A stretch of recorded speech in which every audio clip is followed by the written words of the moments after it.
گفتگو تو ہماری اس عنوان سے چل رہی تھی کہ کون سے ایسے اعمال ہیں جو میری نیکیوں کو ضائع کر دیتے ہیں، برباد کر دیتے ہیں۔ تو نیکی کر لینا اور پھر اس کے بعد اس نیکی کی حفاظت کرنا، اگر آپ اس کو محفوظ نہیں کرتے، مرنے سے پہلے کوئی ڈاکو، کوئی شیطان، نفس آپ کی وہ نیکی ضائع کر دیتا ہے تو وہ بہت بڑیا نقصان ہے۔ اس کے لیے ہم نے قرآن کریم سے چند ایک چیزیں دیکھی تھیں کہ ایک تو اللہ کے پیغمبر کی گستاخی نیکیوں کو ضائع کر دیتی ہے، وہ سورہ حجرات سے ہم نے آیات آپ کے سامنے رکھی تھی۔ پھر سورہ ہود اور سورہ بنی اسرائیل سے ہم نے آیات سیکھی تھی کہ جو لوگ اس دنیا کے لیے نیکی کرتے ہیں ان کی نیکیاں بھی برباد ہو جاتی ہیں۔ من اراد الآخرۃ وسعی لہا سعیہا وہو مؤمن، اور جو کوئی آخرت کا ارادہ کرتا ہے پھر اس کے لیے سعی کرتا ہے، کوشش کرتا ہے۔ تو یہ ضروری ہے کہ ہم جو بھی نیکی کا کام کریں اپنی آخرت کے لیے کریں، دنیا کے لیے نہ کریں۔ لیکن اس حوالے سے آخر میں ہماری گفتگو یہاں پہنچی تھی کہ یہ بہت سی قومیں اس دنیا میں اپنا تشخص بحال رکھتی ہیں صرف اس لیے کہ وہ اپنے مذہب کو اپنے کلچر کا حصہ بنا لیتی ہیں۔ تو یہ آخر میں چند جملے میں نے آپ سے عرض کیے تھے کہ ہماری قوم کے لیے مسئلہ یہ ہے کہ ہم نے اپنے مذہب کو کلچر میں نہیں بدلا۔ تو ہمارا کلچر اور ہے، ہمارا مذہب اور ہے، تو ہمارے بچے جو ہیں وہ پھر کنفیوز ہیں، پریشان ہیں کہ ہم مذہب پہ عمل کریں یا کلچر پہ عمل کریں۔ اور ہوتا کیا ہے کہ پھر آخر میں کلچر ڈومینیٹ کر جاتا ہے، غالب آ جاتا ہے اور مذہب کی توہین ہوتی ہے۔ مذہب آپ کے دل کی صفائی کرتا ہے، مذہب کا تعلق آپ کے دل کے ساتھ ہے۔ لیکن ہوتا یہ ہے کہ مذہب آپ کو حیا کی تعلیم دیتا ہے اور کلچر کہتا ہے کہ عزت بے حیائی میں، تو بچے پھر ظاہر ہے اسی پریشانی میں چلے جاتے ہیں۔ ایک اور میں نے مثال آپ سے عرض کی تھی تاکہ اس کو آگے ہم تھوڑا سا بڑھائیں کہ کبھی آپ نے یہ اکثر، چونکہ میں یہ بات کرتا ہوں، دوستوں سے کہتا ہوں، ہر ختم شریف پہ کہتا ہوں کہ اگر آپ نے اپنے والدین کو زندگی میں اچھا کھانا نہیں کھلایا، ان کو فروٹ نہیں دیا، گوشت نہیں دیا، تو ان کے ختم پہ پھر فروٹ نہ رکھا کریں۔ یہ ظلم نہ کریں کہ جب آپ پہ فرض تھی ان کی خدمت تو وہ تو آپ نے کی نہیں۔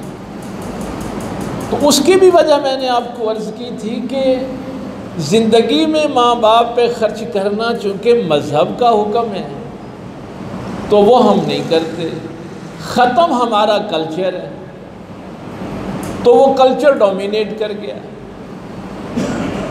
کبھی آپ نے یہ دیکھا ہو کہ فرض نماز کے لیے کتنے لوگ آتے ہیں اور جنازے پہ کتنے لوگ جاتے ہیں؟ چونکہ وہ کلچر کا حصہ بنا لیا نا۔ پھر بعد میں فاتحہ پڑھنے کے لیے، یعنی نماز فرض کے لیے وقت نہیں نکالتے لیکن فاتحہ پڑھنے کے لیے وقت نکال لیتے، لیکن وہاں بھی پھر فرق آ جاتا ہے۔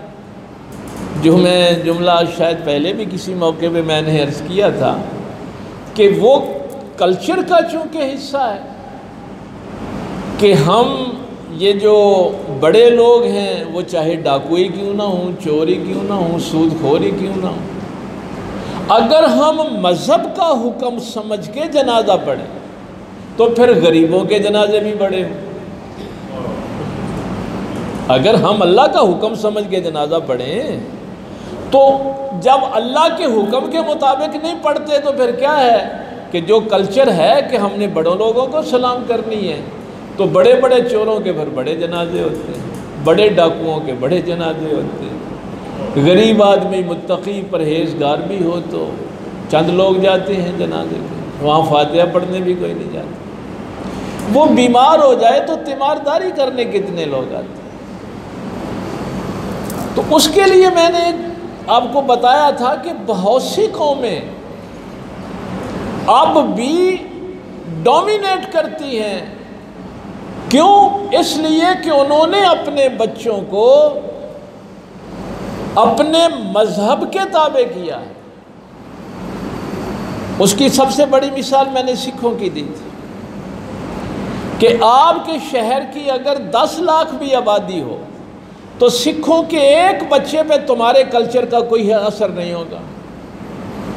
اس کے گرو کی نشانی تم 10 لاکھ مل کے بھی اس کے سر سے نہیں اتروا سکتے، کیونکہ اس کے والدین نے اس کی خوشی غمی رسم و رواج اپنے مذہب کے تابع کر دیے۔ تو یہ چیز، یہ جو میں نے عرض کیا تھا کہ آج میرے معاشرے کا جو نوجوان پریشان ہے اس کی بنیادی وجہ یہ ہے کہ وہ کہتا ہے کہ عزت تو کلچر میں ہے، اگر میں نے مذہب پہ عمل کیا تو میری تو معاشرے میں عزت ہی نہیں ہوتی۔ جو بچی حجاب کرتی ہے وہ شرمندہ ہوتی پھرتی ہے مذہب پہ عمل کرنے والی، اور جو بے حیائی کا لباس پہنتی ہے اس کو عزت معاشرے میں ملتی۔ یہ چند چیزیں جو تھیں یہ ہم نے اس پہ غور و فکر کر لیا۔ آج میں نے یہ جو آیات دو، ہمارا موضوع وہی ہے، اسی پہ انشاءاللہ ہم آگے گفتگو چلائیں گے کہ کون سے تمہارے اعمال ہیں جو تمہاری نیکیوں کو ضائع کر دیتے، اس کو ہم نے مکمل کرنا ہے۔ لیکن یہ چونکہ بات چل نکلی تھی، اللہ فرماتے وَإِذَا أَنْعَمْنَا عَلَى الْإِنسَانِ أَعْرَضَ وَنَأَىٰ بِجَانِبِهِ، جب ہم انعام کرتے ہیں انسان پر، نعمتیں دیتے ہیں، آسائشیں دیتے ہیں، وَنَأَىٰ بِجَانِبِهِ، أَعْرَضَ اعراض کرتا ہے، ہماری جانب آنے میں غفلت برتتا ہے، منعم کو ہی بھول جاتا ہے۔ نعمتیں دینے والے چاہیے تو یہ تھا کہ جس نے نعمتیں دی ہیں اس کے سامنے سجدہ شکر ادا کرتا، لیکن ہوتا یہ ہے کہ ہم نعمتیں دیتے ہیں، جتنی نعمتیں بڑھتی جاتی ہیں وہ ہم سے دور ہوتا جاتا ہے۔ ایک بڑھیا جملہ ہم نے اپنے طالب علمی کے دور میں واصف علی واصف صاحب کا دیکھا تھا۔ اس وقت وزیر اعلیٰ ہمارے پنجاب کے حنیف رامے ہوا کرتے تھے، تو وہ بھی واصف علی واصف صاحب کے پاس بیٹھا کرتے تھے، تو یہ ان کے پاس بحیثیت وزیر اعلیٰ ملنے کے لیے جایا کرتے تھے۔ تو ایک دن واصف صاحب سے کہنے لگے کہ میرے لیے دعا کریں۔ انہوں نے کہا کہ کیا دعا کروں؟ مجھے ترقی مل جائے۔ بہت خوبصورت جملہ، ہم نے اپنے طالب علمی کے دور میں یہ پڑھا تھا، حنیف رامی نے اس کو لکھا ہے اپنی بک میں۔ تو واصف علی واصف صاحب نے فرمایا کہ دیکھو، زاد راہ سفر کے مطابق ہوتا ہے۔ اگر تو نے یہاں سے کوئی 10-20 کلومیٹر جانا ہے تو 200-300 روپیہ تیری جیب میں ہوگا تو کرایہ زاد راہ پورا ہو جائے گا، راستے میں کوئی 2 چیز بھی کھا لے گا۔ لیکن اگر تو نے کراچی جانا ہے تو پھر ظاہر ہے تیرے پاس کوئی 10,000 ہونا چاہیے، اگر سعودی عرب جانا ہے تو پھر تو کوئی 2-3 لاکھ ہونا چاہیے۔ تو جتنا سفر ہوتا ہے نا زاد راہ اس کے مطابق ہوتا ہے۔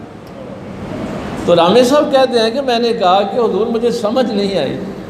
آپ نے فرمایا اپنا سفر تو دیکھ، گھر سے قبرستان تک تو جانا ہے، سفر تو اپنا دیکھ، گھر سے قبرستان تک جانا ہے، اتنے سے سفر کے لیے تجھے کتنی ترقی کی ضرورت ہے؟ یعنی اپنے سفر پہ تو غور کر، کتنا زیادہ راہ تجھے چاہیے۔ اب دیکھیے، ایک یہ سوچ ہے، یہ فکر ہے، مذہب کی. اور میں کئی دفعہ یہ بات، یہ جو سورہ اعلیٰ میں اللہ نے بیان فرمائی وَالْآخِرَةُ خَيْرٌ وَأَبْقَىٰ، چلو انسان کی فطرت کے مطابق ہی چلتے ہیں. فطرت کیا ہے کہ اگر میرا مکان 2 کمروں کا ہے تو 4 کمروں کا ہو جائے، اگر اس میں اے سی نہیں ہے تو اے سی لگ جائے. یعنی خیر کی طرف، بہتری کی طرف انسان جاتا ہے نا بھائی، بڑائی کی طرف جاتا ہے.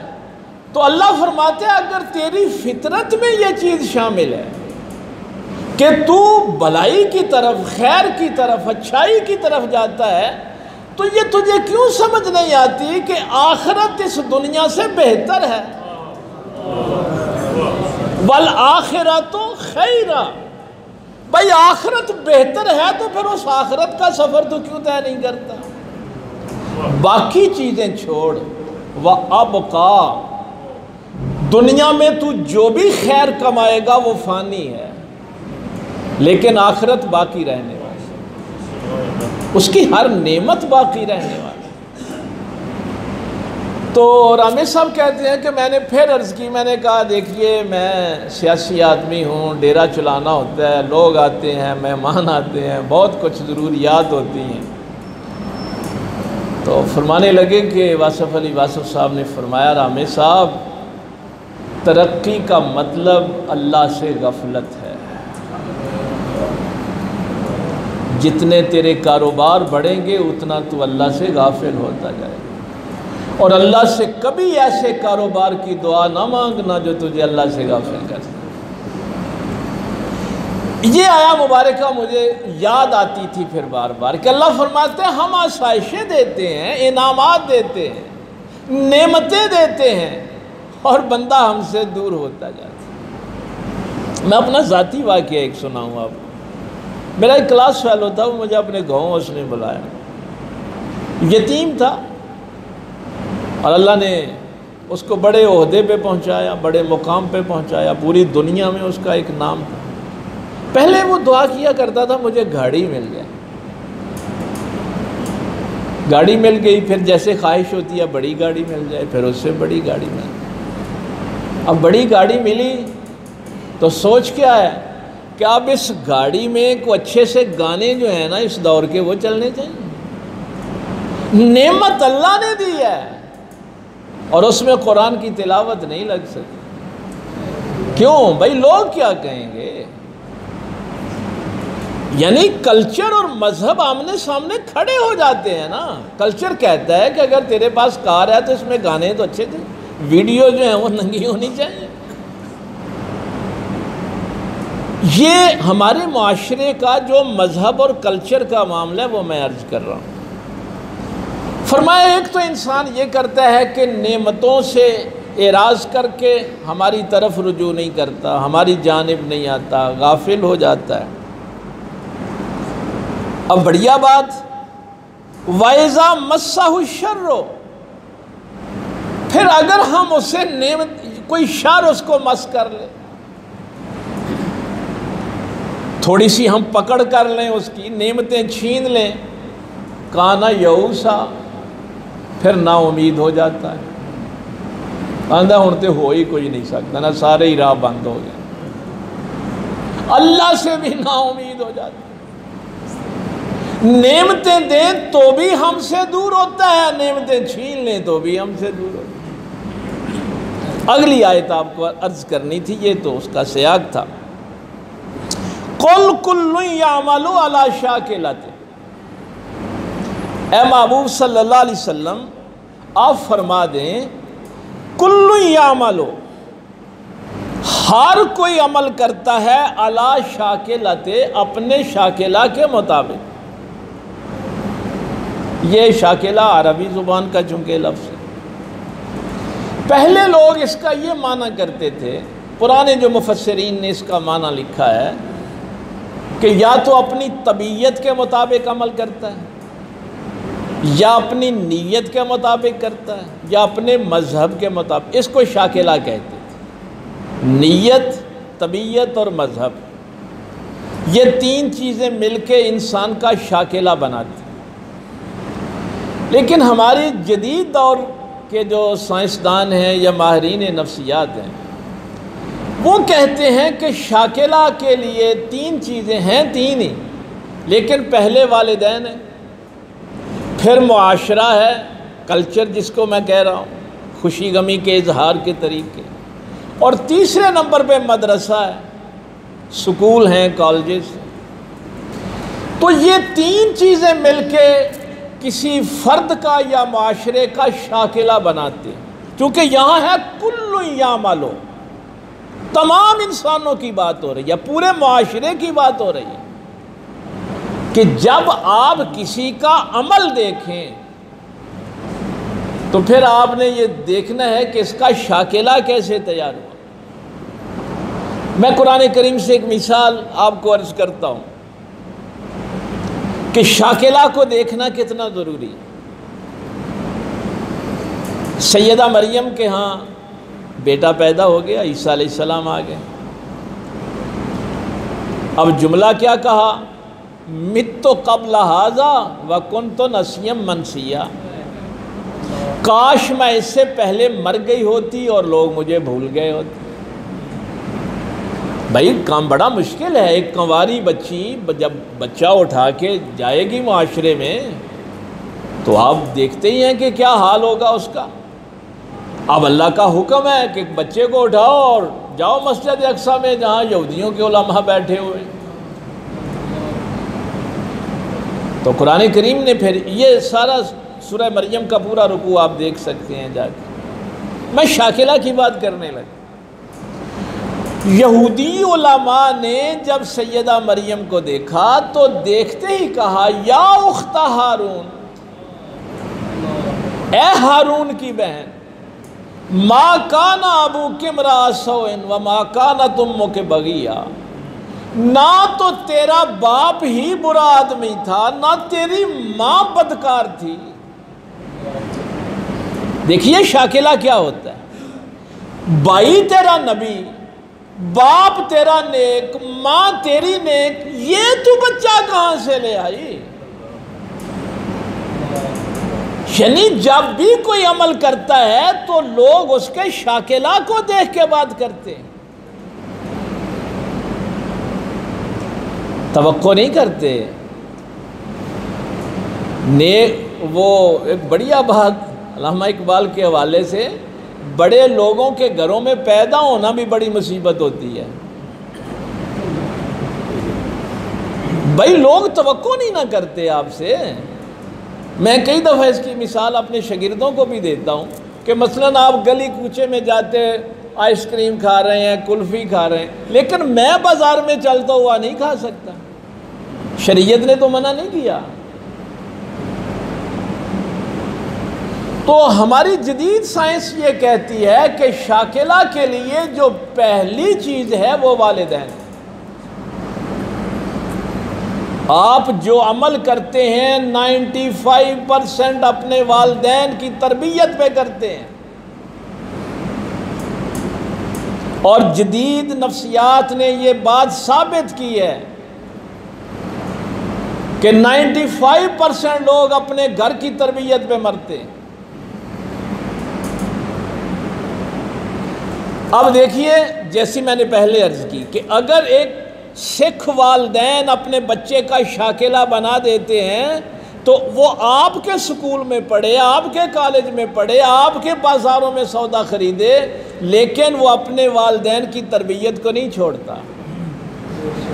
تمہارا معاشرہ اس کے شاکلہ کو نہیں بدل سکتا۔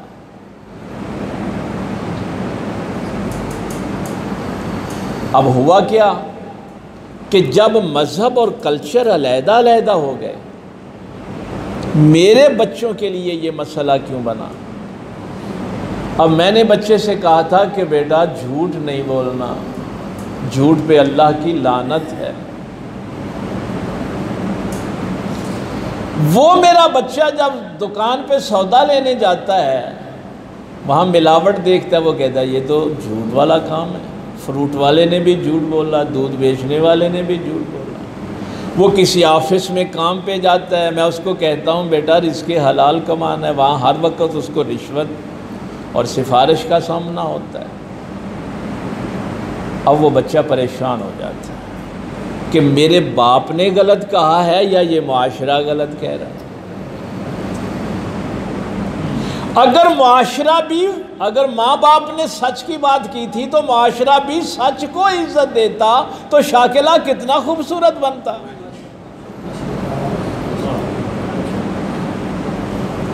لیکن ہوا کیا کہ ہر مذہب پہ عمل کرنے والا بچہ جو ہے وہ شرمندہ ہوتا پھر رہا ہے کہ مجھے تو معاشرے میں عزت ہی نہیں مل رہی۔ یہاں تو جھوٹے کو عزت ملتی ہے، بد دیانت کو ملتی ہے، یہاں رشوت خور کو، سود خور کو ملتی۔ اب وہ اچھے بھلے بچے اپنے نیک والدین سے آ کے پوچھتے ہیں فلاں تو رشوت لے کے، سود لے کے بڑا کامیاب ہو گیا، تیری دیانتداری نے ہمیں کیا دیا ہے؟ تیری سچائی نے ہمیں کیا دیا ہے؟ اب تیسری جگہ تھی مدرسہ، سکول۔ وہاں سے بچوں کو کیا ملا؟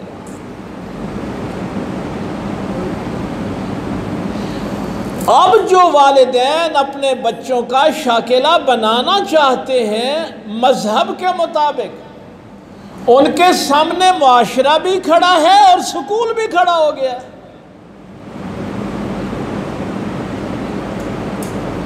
ایک جگہ میں لیکچر کے لیے گیا تو بات وہاں چل نکلی کہ معاشرہ تو کبھی بھی نیک نہیں رہا۔ نوح علیہ السلام کا معاشرہ کوئی نیک تھا؟ ابراہیم علیہ السلام نے جس معاشرے میں آنکھ کھولی تھی وہ معاشرہ کوئی نیک تھا؟ موسیٰ علیہ السلام جس معاشرے میں آئے تھے فرعون ڈومینیٹ کر رہا تھا، وہ معاشرہ کوئی نیک تھا؟ میرے پاک پیغمبر صلی اللہ علیہ وسلم جس معاشرے میں آئے ہیں وہ معاشرہ کوئی نیک تھا؟ معاشرہ تو کبھی بھی نیک نہیں رہا۔ اس کے لیے تو انسان کو تگ و دو کرنی پڑتی ہے، کوشش کرنی پڑتی ہے، ایک سٹرگل ہے جو نبیوں کو بھی کرنی پڑی، ولیوں کو بھی کرنی پڑی۔ معاشرہ تو کبھی آپ کا ساتھ نہیں دے۔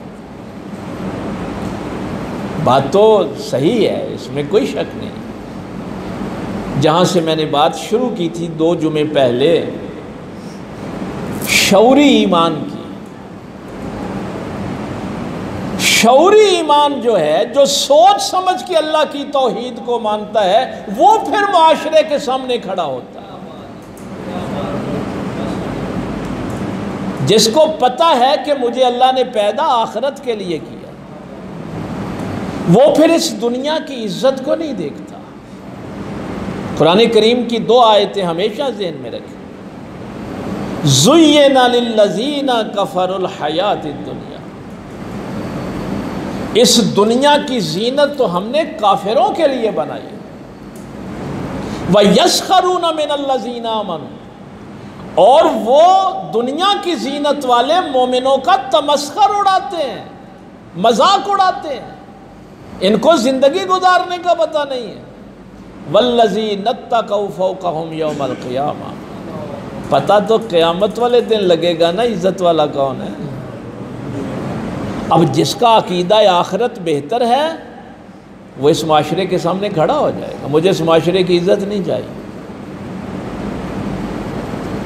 دوسری آیت 25ویں پارے سے، لا یخافون لومۃ لائم، ایمان والا کبھی بھی لوگوں کے لان تان سے خوف زدہ نہیں ہوتا۔ وہ نہیں سوچتا مجھے معاشرہ کیا کہے گا۔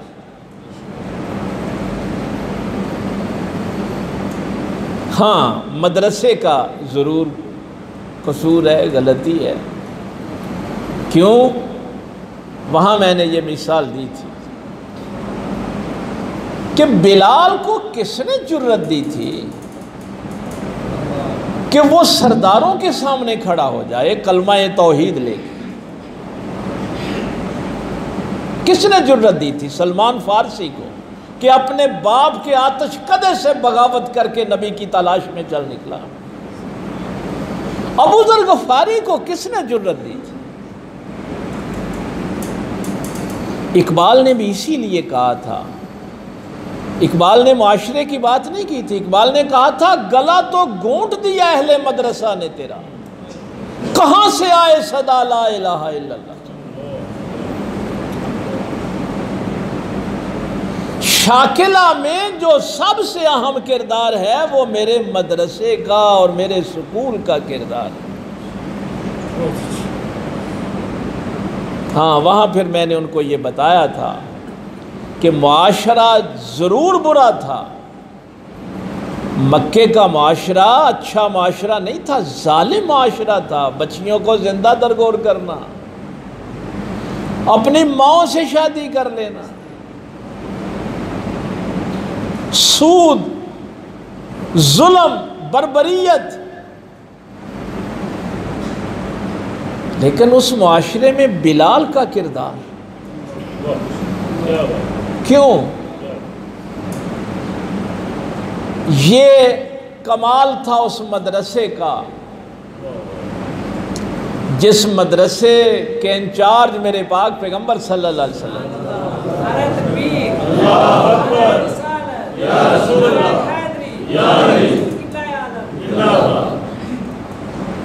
بات تو عزت کی صرف ہوتی ہے، بات تو عزت کی ہوتی ہے نا۔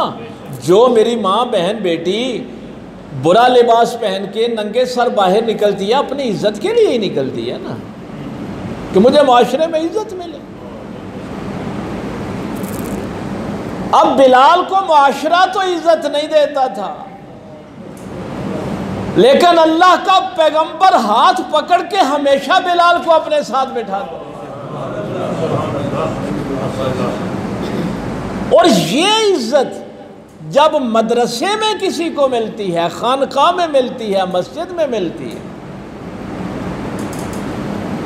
یہ ہے ہمارا المیہ، ہمارا جو شاکلہ برباد ہوا ہے کہ مسجد میں بھی کسی سود خور کو ہی عزت دی جاتی ہے، اس لیے کہ وہ پیسے زیادہ دیتا ہے نا، کسی کو نیکی کی بنیاد پہ عزت نہیں ملتی۔ خانقاہوں میں بھی پیر جو ہیں وہ عزت بدماشوں کو دیتے ہیں جن کے پاس پیسے زیادہ ہیں، منصب زیادہ ہیں۔ اور ہمارے سکولوں میں بھی یہی کچھ ہوتا ہے، غریب کے بچے کے ساتھ رویہ اور ہوتا ہے، امیر کے بچے کے ساتھ اور ہوتا ہے، اور وہ جو ذہنی تشدد ہے وہ بچوں کے ذہن سے پھر باہر نہیں نکلتا، اور وہ کیا پر لطف موقع ہوگا جب میرے پیغمبر اسلام صلی اللہ علیہ وسلم سے یہ پوچھا گیا ہوگا کہ جنت میں سب سے پہلے کون جائے گا؟ ہائے ہائے، تو میرے سرکار فرمائیں کہ بلال جائے گا۔ بلال کو نبی پاک کو چندہ زیادہ دیتے تھے، پیسے زیادہ دیتے تھے۔ سیدہ فاطمہ تو زہرا سے بھی پہلے، وہ تو خاتون جنت ہے، ہاں حسنین کریمین جنت کے نوجوانوں کے سردار ہیں، ان سے بھی پہلے فرمایا، ہاں ان سے بھی پہلے۔ آخر میں پوچھ لیا گیا کہ جنت کا تو دروازہ ہی یا رسول اللہ آپ کے لیے کھلے گا، کیا آپ سے بھی پہلے؟ فرمایا ہاں مجھ سے بھی پہلے۔ ہے یہ کیسے ممکن ہے؟ فرمایا سواری کی لگام تو بلال کے ہاتھ میں ہوگی، پہلے وہ جنت میں قدم رکھے گا میں پھر جاؤں گا۔ جب مدرسہ آپ کا نیکی کو عزت دیتا ہے تو پھر شاکلہ کمال کا تیار ہوتا ہے، لیکن جب آپ کے یہ ادارے، خانقاہیں، مساجد، مدرسے، سکول، وہاں آپ کا شاکلہ بددیانت تیار ہوتا ہے، جھوٹا تیار ہوتا ہے، تو پھر مذہب اور کلچر آمنے سامنے کھڑے ہو جاتے ہیں۔ اور اللہ کا قرآن کیا کہہ رہا ہے کہ میرے محبوب لوگوں کو بتا دو کہ ہر کوئی انسان اپنے شاکلہ کے مطابق عمل کرتا ہے، ہر کوئی انسان اپنے شاکلہ کے مطابق عمل کرتا ہے۔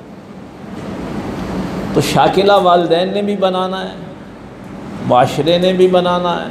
دیکھیے یہ کتنی خوبصورت سیکوینس ایک بنتی ہے، اگر والدین بھی سچ کی بات کریں، معاشرہ بھی سچ کی بات کرے، سکول کالج بھی سچ کی بات کرے، کتنا خوبصورت معاشرہ بنے۔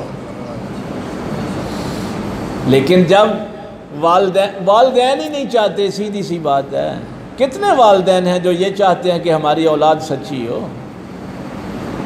کتنے والدین کی یہ خواہش ہے کہ پیسے تھوڑے بھی کمائیں لیکن دیانتداری نال کمائیں، حلال دا رزق کمائیں؟ کتنے والدین؟ تو یہ معاشرے کی بربادی ہے کہ ہمارا نہ والدین شاکلہ بنا رہے ہیں، نہ معاشرہ بنا رہے ہیں، اور وہ جو اکا دکا لوگ ہیں جو جہاد کر رہے ہیں۔ یقین جانیے میں بڑی تفسیریں سورہ عصر کی پڑھی، لیکن جتنی سمجھ آج کل آتی ہے نا، وَتَوَاصَوْا بِالْحَقِّ وَتَوَاصَوْا بِالصَّبْرِ، کہ جو حق کی بات کرنا چاہتے ہیں، اللہ فرماتا ہے پہلے دیکھ لے کہ صبر بھی کر سکتے ہیں کہ نہیں۔ یہ معاشرہ تیرے خلاف کھڑا ہو جائے، یہ بددیانتوں کو عزت ہے۔ تو اگر کوئی کچھ قوموں نے، میں نے 4-5 قوموں کا ذکر کیا تھا، اگر قومیں ہی مل کے یہ فیصلہ کر لیں کہ ہم نے اپنے کلچر کو اپنے مذہب کے تابع رکھنا ہے، تو پھر بھی قوم تیار ہو جاتی ہے، ایک اچھا معاشرہ جو ہے وہ تشکیل پاتا ہے۔ لیکن یہ نہیں ہو سکتا کہ ہم اس جد و جہد میں حصہ ہی نہ لیں، کوشش ہی نہ کریں۔ جیسے رمضان المبارک میں نے آپ سے کہا تھا کہ دنیا کا ہر کام سیکھتے ہیں نا، ڈرائیونگ سیکھتے ہیں، مکان بنانا سیکھتے ہیں، انجینئرنگ سیکھتے ہیں، ڈاکٹری سیکھتے ہیں، زندگی گزارنا بھی کبھی سیکھا ہے یا نہیں سیکھا؟ کہ یہ خود بخود ہی ٹھیک ہو جائے گا؟ وہ اس زندگی گزارنے کو سکھانے کے لیے ہی تو اللہ نے نبی بھیجے تھے۔ نبی کوئی ہوائی جہاز بنانے کے لیے نہیں آئے تھے، نہ ایٹم بم بنانے کے لیے آئے تھے، وہ انسان بنانے کے لیے آئے تھے۔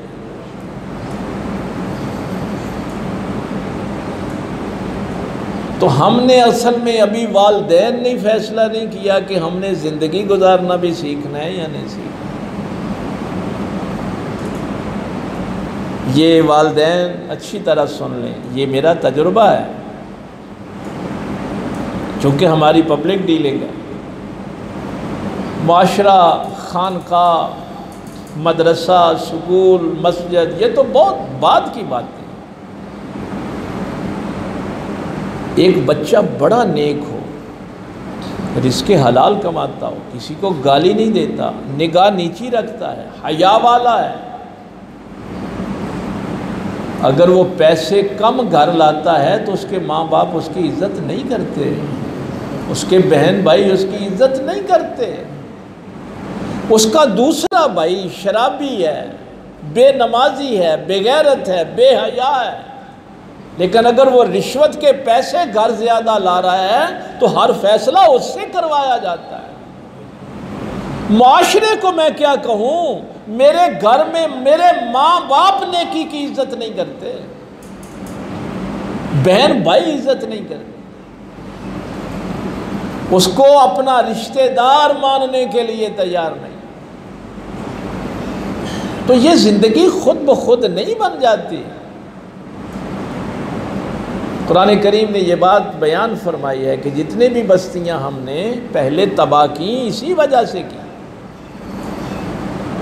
کہ ان کے جو بڑے لوگ تھے، جن کے پاس نعمتیں تھیں، اقتدار میں تھے، وہ اللہ کی نافرمانیوں کے نت نئے طریقے ایجاد کرتے تھے، اور پھر عام عوام ان کی نقل کرتی تھی۔ الناس علی دین ملوکہم، لوگ تو پھر اپنے بادشاہوں کے دین پہ ہی ہوتے ہیں۔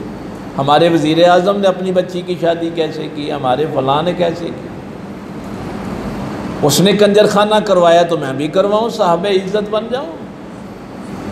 اللہ فرماتا ہے جب ان بڑوں کے پیچھے پیچھے یہ سارے لگ جاتے ہیں پھر اس بستی کو ہم برباد کر دیتے ہیں۔ ایون کہ نبیوں کی بستیوں کو بھی ہم نے اسی لیے برباد کیا۔ یروشلم نبیوں کی بستی جہاں مسجد اقصی ہے، اور وظیفے وہاں بھی ہوتے تھے، تسبیحاں پھیرنے والے کو تھوڑے نہیں تھے، مسجد میں جا کے نمازیں بھی ہوتی تھی، لیکن جہاں اللہ کی نافرمانی ہوتی تھی اس کو روکنے والا کوئی نہیں تھا، منکرات کے خلاف کھڑا ہونے والا کوئی نہیں تھا۔ تو ہم جب اللہ کی نافرمانی ہوتی ہے تو ہم بغاوت تک اتر آتے ہیں، یہ ہے ہمارے شاکلہ۔ تو عمل تو اللہ فرماتا ہے پھر ہر کسی نے اپنے شاکلہ کے مطابق جو ہم نے بنایا ہے۔ میں کئی دفعہ جاتا ہوں لیکچر کے لیے تو لوگوں سے یہ پوچھتا ہوں کہ کتنے والدین ہیں جنہوں نے یہ سوچا ہو کہ میرے بچے سچ بولیں، نبی پاک کے غلام ہوں، دین کے مطابق ان کی آخرت بہتر ہو جائے؟ کتنے والدین نے سوچا ہے؟ ابھی سوچا ہی نہیں تو عمل کیسے کریں؟ تو باقی تو پھر اللہ فرماتا ہے کہ اگر شاکلہ تیار نہیں ہے تو ہم نعمتیں دیں گے تو بھی یہ جہنم کا راستہ اختیار کریں گے، اور اگر چھین لیں گے تو پھر بھی نا امیدی کے ساتھ یہ جہنم ہی کی طرف جائیں گے۔ یہ بھی سورہ بنی اسرائیل سے آج 2 آیات میں نے آپ کے سامنے پیش کی۔ اس لیے جتنا آپ کر سکتے ہیں کم از کم اپنے گھروں میں تو یہ ماحول پیدا کریں۔ جو اساتذہ ہیں وہ اپنے سکولوں میں یہ ماحول، جو مدرسے والے ہیں، جو پیر خانے ہیں، کم از کم وہاں یہ ماحول تو پیدا کریں، تو پھر انشاءاللہ معاشرہ جو ہے وہ ٹھیک ہو جائے گا، ورنہ یہ بربادی سے بچ نہیں سکتا۔ جو بغاوت کا رویہ ہم نے اختیار کیا ہوا ہے نا، یہ پھر اگر نبیوں کی بستیاں برباد ہو گئی ہیں تو پھر ہاں ہمارا کو اللہ نے تو بات صاف فرما دی ہے، لم یلد ولم یولد۔ اللہ کسی کا رشتہ دار نہیں ہے کہ باقی سارے نو مار دو تے میں اپنا پتر بچا لواں، او دا نہ کو پتر ہے تے نہ او دا کو ماں پیو ہے۔ وہ اپنی رشتہ داری سے کسی کو نہیں دیکھتا، وہ تو تمہارے اعمال کے حساب سے دیکھتا ہے۔ ہاں، اللہ کی کوئی رشتہ داری نہیں کسی سے۔ ابو جہل مکے کا سردار ہے، نافرمان ہے تو ذلیل و خوار ہوگا، بلال اس کا فرما بردار ہے تو صاحب عزت ہوگا۔ وہ نہیں دیکھتا، یہ رشتہ داریوں کے تمہارے معاملے ہیں۔ میں لم یلد ولم یولد کا ترجمہ یہی بتایا کرتا ہوں کہ اللہ کی کسی سے رشتہ داری نہیں، کہ وہ اپنی رشتہ داری کے کسی بات میں آ کے تمہارے ساتھ عدل سے کام نہیں لے گا۔ نہیں، ایسا نہیں۔ تو یہ نہیں ہو سکتا کہ ہمارے اعمال بغاوت پہ اترنے والے ہوں اور پھر ہم کہیں کہ یا اللہ ہم پہ رحمت بھی نازل ہو، ایسا نہیں ہے۔ تو کوشش کریں جتنی کر سکتے ہیں، بھئی اتنا ہی کرنا ہے نا۔ فاتقوا اللہ ما استطعتم، یہ 28واں پارہ ہے، اور اتنا تو تقوی اختیار کرو جتنی اللہ نے تمہیں طاقت دی ہے، جتنی استطاعت دی ہے اتنا تو کام کرو، اللہ تعالیٰ اس میں برکت دے گا۔ اللہ عمل کی توفیق دے۔ وآخر دعوانا الحمدللہ رب العالمین۔